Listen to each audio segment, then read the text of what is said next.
di sini kami akan menyelesaikan tugas evaluasi akhir semester mata kuliah praktek bisnis di Indonesia kelas D. Di sini kami akan menggali informasi di salah satu UMKM yang ada di Surabaya, yaitu Kedai Kopi Sekawan. Kalau kata pepatah, tak kenal maka tak sayang. Jadi perkenalkan, nama saya Amalia Wahyuni Tias, NPM 002. Nama saya Dina Ristanti Prihatini, NPM 008. Nama saya Muhammad Alvan Fitroni, NPM 033. Nama saya Nibrosun Nabil, NPM 058. Nah teman-teman, jadi sebentar lagi kita akan berkunjung ke Kedai Kopi Sekawan nih. Nah jangan lupa untuk simak terus video ini dan ikuti terus perjalanan seru kami ya. Bye-bye, see you! Di tengah hiruk pikuk bisnis di Indonesia, terdapat kisah menarik tentang praktik bisnis yang mencerminkan dinamika, tantangan, dan inovasi dalam menghadapi lingkungan bisnis yang berubah-ubah. Di sebuah sudut kota Surabaya yang sibuk dan bersemangat, terdapat sebuah kedai kopi bernama Kedai Kopi Sekawan. Kedai ini bukan sekedar tempat untuk menikmati secangkir kopi, tetapi juga menciptakan pengalaman unik bagi para pengunjungnya. Oke teman-teman, jadi sekarang ini kami sedang berada di Kedai Kopi Sekawan. Nah kali ini kami juga bersama salah satu owner di Kedai Kopi Sekawan, yaitu Mas J. Nah gimana Mas kabarnya? Kabarnya baik-baik aja. Ya alhamdulillah. Ya. Nah teman-teman, jadi di video vlog kali ini kami akan bertanya-tanya kepada Mas J terkait praktik bisnis yang ada di Kedai Kopi Sekawan. Nah, Mas J, kalau tidak salah kan saya itu pernah ngecek di sosial media Kedai Kopi Sekawan ini.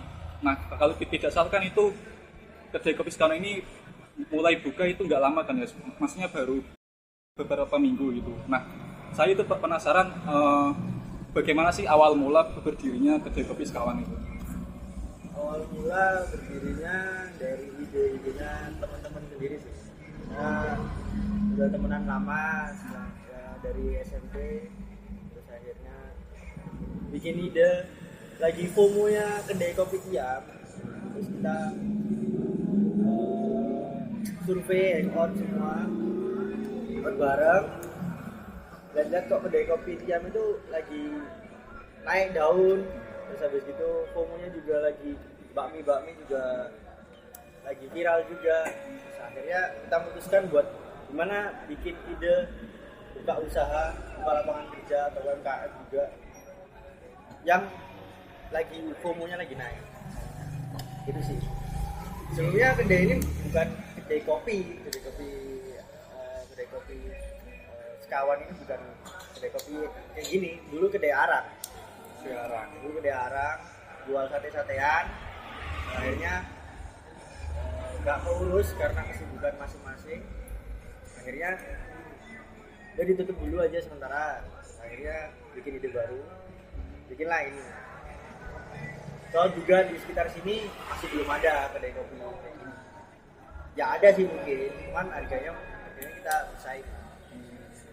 Kita standarnya nggak terlalu tinggi.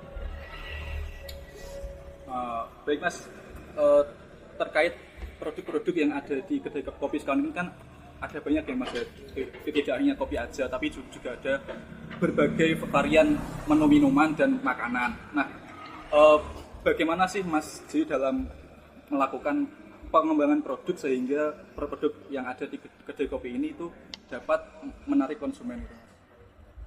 Pengembangan produksi kita bikinnya beda ya, pengennya beda dari yang lain gitu ya. Kita yang bakmi lain mungkin dari segi makanan, bakmi lainnya dari sambelnya itu dipisah, kalau kita itu langsung aja gitu. Kita langsung aja, terus dari ciri khas ayamnya juga kita beda. Menunya juga harganya terjangkau juga buat para milenial lah, anak-anak muda lah, anak-anak kampus juga, anak SMA sini. Ya, walaupun juga orang kantoran juga pasti mikirnya juga, oh ini harganya masih terjangkau, masih worth it lah buat kita. Nah mungkin itu ya Mas, mungkin itu tadi terkait pertanyaan tentang produksi dan layanan. Selanjutnya aku mau tanya nih untuk masalah keuangan di sini, biasanya kedai kopi sekawan ini mengelola dan mengoptimalkan keuangan seperti pemasukan dan pengeluaran untuk kegiatan operasi bisnisnya sehari-hari itu bagaimana sih Mas? Kalau pengelolaan bisnis sehari-hari kita dari itu ya inventory, terus purchasing juga, dan barang-barang masuk kita biasanya stocking itu 2 hari sekali. Jadi kita nggak, biasanya kalau inventory itu gambling, jadi jatuhnya itu gambling. Kadang ramai, kadang enggak kan gitu kan. Kita stocking aja 2 hari. Jadi pengeluaran kita itu nggak naik turun. Pembelanjaan kita 2 hari sekali itu kita patenkan ya standarnya berapa, ya itu nggak boleh sampai lebih. Jadi masih Porsinya stabil ya Mas? stabil aja sih. Kalau udah habis ya udah habis. Untuk rekap penjualannya sendiri itu biasanya dilakukan 1 hari, apa per hari atau per minggu atau per bulan, atau ada maintenance yang rekap 1 minggu terus nanti direkap lagi di 1 bulannya atau gimana? Kalau maintenance kayak gitu kita lebih ke per minggu ya. Soalnya inventorian itu rancu, kalau panjang-panjang sampai sebulan itu rancu. Jadinya kita maintenance-nya itu seminggu. Jadi ada formnya inventorian itu seminggu. Kita nanti kayak apa ya, mini stock of name lah. Nah kayak gitu, pembelanjaan sekian, oh ini tercapai atau masih sisa. Tapi itu sih seminggu. Nanti sebulannya kita tutup buku plus stock of name juga. Jadi nggak ada case terlalu banyak. Untuk strategi pemasarannya itu dalam untuk menjangkau konsumen atau untuk mempertahankan konsumen itu gimana Mas? Mungkin bisa apa yang telah dilakukan itu kayak untuk menggait anak-anak muda nih sekarang kan lebih sering main sosial media, terus pemasarannya itu lebih gencar ke sosial media atau masih ke pemasarannya cuma dari teman ke teman atau gimana? Kalau dari saya sama rekan-rekan semua, sama owner-owner yang lainnya, kita lebih ketekankan ke sosial media ya. Udah awal-awal sebelum grand opening kita pancingan dulu, ceritanya itu pancingan dulu. Kok masih sepi, masih belum ada yang tahu, cuman orang noleh-noleh aja. Pada akhirnya pas kita nyatakan tanggal grand opening, kita main di sosial media. Sosial media kita mainkan cuman 2 akun aja, terus akhirnya viral itu. Ya syukur alhamdulillah sih, jadi sampai sekarang ini gitu. Lebih ke sosial media, soalnya kan orang-orang kan dikit-dikit main HP, dikit-dikit main HP.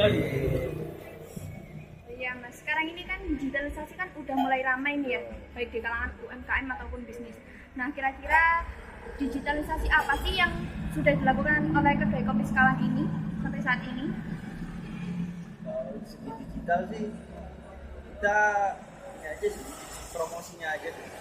Kalau segi penjualannya kita belum ada di itu ya, belum ada di platform Grab, Shopee, atau GoFood, kita belum ada sih. Soalnya kembali lagi, kita masih belum ada 1 bulan. Strategi kita itu biar orang datang dulu ke sini, tahu oh ini tempatnya. Kalau rame, kalau ini masih masih tetap rame terus, kan nggak dapat kursi. Pada akhirnya kita bikin ke Grab sama Shopee atau GoFood. Biar orang tahu dulu, kenal kedai kopi kawan ini dulu, isinya apa, makanan minumnya apa, tempatnya di mana, pelayanannya kayak gimana. Lebih ke situ sih. Kalau untuk di tempat sini sistem digital sih kita pakai kasir online ya. Berarti rekapnya udah pakai aplikasi ya Mas? Sudah pakai aplikasi. Nggak secara manual ya udah? Secara manual. Kita ada manual sendiri, admin purchasing sendiri. Ada dari sistem kasir online. Jadi lebih ke kita bikin manajemennya. Ya, semoga bisa lebih besar lagi. Nah, jadi Nah, selain itu materi yang menarik tadi, saya mau tanya sih Mas, bagaimana Mas J selaku salah satu owner di kedai kopi sekawan ini mengelola dan mengembangkan tim agar menjadi tim yang solid dan produktif? Komunikasi sih, case juga menerima saran, jangan ada yang naik, jangan ada yang turun, maksudnya egonya. Kita di sini sama-sama kok, kita di sini bikin ide itu buat kebersamaan, buat semua kalangan semuanya juga, nggak usah terlalu mahal gitu kan jualnya. So kita juga dari 5 owner itu kita semua sudah ada backgroundnya, sudah ada pernah bisnis kecil-kecilan, sudah pernah juga ikut kerja orang. Akhirnya kita cobalah terjun langsung, dan ternyata ya susah memang. Susah, pusing juga, nggak gampang juga. Untuk pembagian kerjanya sendiri juga beda-beda ya berarti Mas? Beda-beda. Ada yang terjun langsung atau ada yang Kalau hanya ownernya sih sampai sekarang masih terjun langsung. Tapi per departemen beda-beda. Ada departemennya minuman beda, terus makanan beda, keuangan beda, administrasi beda, sama pembelanjaan beda. Jadi lima orang ini beda-beda. Nanti kita kumpul jadi satu, lah itu floorkan. Nah, mungkin itu saja pembahasan materi terkait praktek bisnis di kedai kopi sekawan. Materinya sangat bermanfaat bagi kita semua. Terima kasih Mas J selaku salah satu owner kedai kopi sekawan. Mungkin teman-teman yang mau cari tempat nongkrong enak, nyaman, dan harganya murah, bisa langsung saja ke kedai kopi sekawan. Alamatnya di mana Mas J? Alamatnya Jalan Pendopan Asri nomor 20G20. Selain itu, teman-teman juga bisa lihat Instagramnya kedai kopi sekawan. Kalau boleh tahu apa Mas? @kedaikopisekawan.sup. Jangan lupa di follow ya teman-teman. Bye bye, terima kasih.